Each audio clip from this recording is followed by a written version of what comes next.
اے نبی، اپنی بیویوں سے کہو اگر تم دنیا اور اس کی زینت چاہتی ہو تو آؤ میں تمہیں کچھ دے دلا کر بھلے طریقے سے رخصت کر دوں۔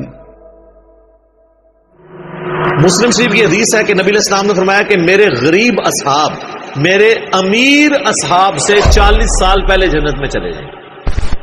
جی قیامت کا دن 50,000 سال کا دن ہے، تو آپ کیا سمجھتے ہیں سیدھا ٹکٹ لگا ہوا ہے؟ 40 سال پہلے وہ لوگ جنت میں جائیں گے جو غریب صاحب ہیں۔ سر 40 سال کا ڈفرنس دنیا میں آپ ذرا امیجن کر سکتے ہیں؟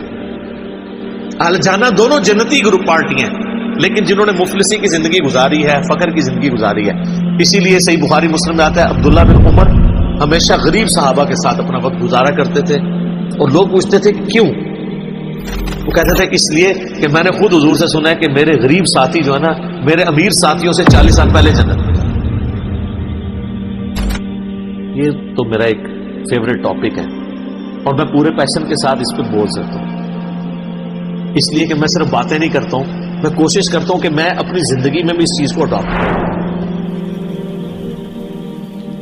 تو یہ معاملہ بڑا خطرناک ہے۔ بخاری اور مسلم دونوں میں حدیث ہے، نبی علیہ السلام اکثر دعا کیا کرتے تھے اے اللہ محمد اور آل محمد کو بس اتنا ہی رزق دینا کہ ان کی سانسیں چلتی رہیں، سبسسٹنس لیول پہ۔ آج جن کے پاس ڈھیروں مال و دولت نہیں ہے ان کو پریشان ہونے کی ضرورت نہیں ہے۔ ویسے تو کہتے ہیں غلامی رسول میں موت بھی قبول ہے، اور نبی علیہ السلام سے اپنی محبت کے راگ بھی الاپتے رہتے ہیں، لیکن نبی علیہ السلام کی جو پریکٹیکل زندگی ہے وہ اگر اڈاپٹ کی جائے نا تو ساری یہ غلامی آپ کی جو ہے نا اس کے دعوے باہر نکل آئیں گے، پتہ چل جائے۔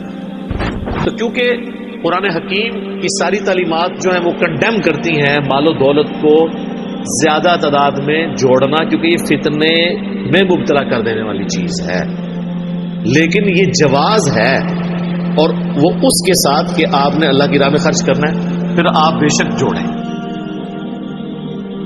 سہل بن سعد سعدی رضی اللہ عنہ نے بیان کیا کہ ایک صاحب جو مالدار تھے رسول اللہ صلی اللہ علیہ وسلم کے سامنے گزرے۔ حضرت صلی اللہ علیہ وسلم نے اپنے پاس موجود صحابہ سے پوچھا کہ یہ کیسا شخص ہے؟ صحابہ نے عرض کیا کہ یہ اس لائق ہے کہ اگر یہ نکاح کا پیغام بھیجے تو اس سے نکاح کیا جائے، اگر کسی کی سفارش کرے تو اس کی سفارش قبول کی جائے، اگر کوئی بات کہے تو غور سے سنی جائے۔ سہل رضی اللہ عنہ نے بیان کیا کہ حضور اکرم صلی اللہ علیہ وسلم اس پر چپ ہو رہے۔ پھر ایک دوسرے صاحب گزرے جو مسلمانوں کے غریب اور محتاج لوگوں میں شمار کیے جاتے تھے۔ حضرت صلی اللہ علیہ وسلم نے دریافت فرمایا کہ اس کے متعلق تمہارا کیا خیال ہے؟ صحابہ نے عرض کیا کہ یہ اس قابل ہے کہ اگر کسی کے یہاں نکاح کا پیغام بھیجے تو اس سے نکاح نہ کیا جائے، اگر کسی کی سفارش کرے تو اس کی سفارش قبول نہ کی جائے، اگر کوئی بات کہے تو اس کی بات نہ سنی جائے۔ آپ صلی اللہ علیہ وسلم نے اس پر فرمایا یہ شخص اکیلا پہلے شخص کی طرح دنیا بھر سے بہتر ہے۔ صحیح بخاری حدیث نمبر 5091۔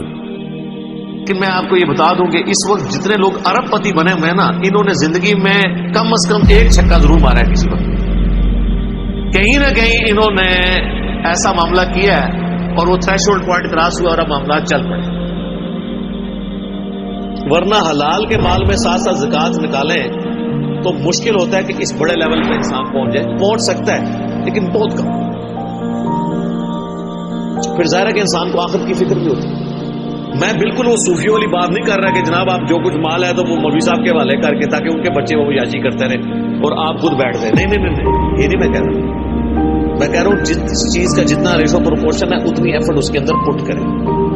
لوگ 3 نوکریاں کرتے ہیں، جب ان کو کہا جائے کہ قرآن ایک صفحہ ترجمے سے پڑھنے کہتے ہیں ٹائم ہی نہیں ملتا۔ تو میرے بھائی ٹائم اسی ٹائم میں سے آپ نے ٹائم نکالنا ہے، اپنا ٹائم ٹیبل بنائیں، ریشو پروپورشن میں چیزوں کو ڈیوائڈ کریں۔ ویسے لوگ کہتے ہیں جی دین دنیا ساتھ ساتھ، وہ سر یہ نہ بات کیا کریں، یہ دنیا کا مشکل ترین کام ہے۔ دین دنیا ساتھ ساتھ یعنی 12 گھنٹے آپ نے دین کو دینے اور 12 دنیا کو، آپ تو 12 منٹ نہیں نکال سکتے اگر اسپیسیفکلی دیں۔